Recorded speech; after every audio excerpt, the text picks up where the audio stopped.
back, virtual BGCMC. My name is Conrad. My name is Colin. My name is Adrian. And we're gonna do a fortune teller. So you have a piece of paper in front of you.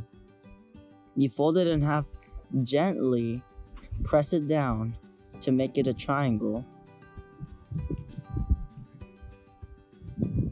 And then unfold it and fold the other side and gently press it down to make it a triangle again.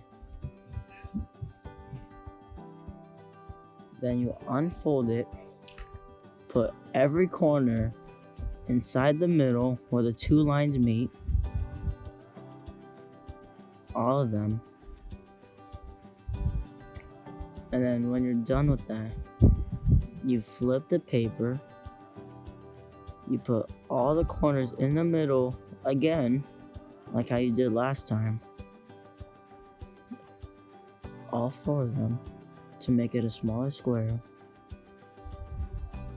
And then when you're done with that, you just fold it in half to make it a rectangle. And then put your fingers inside those loose sides of the paper. And then you're done.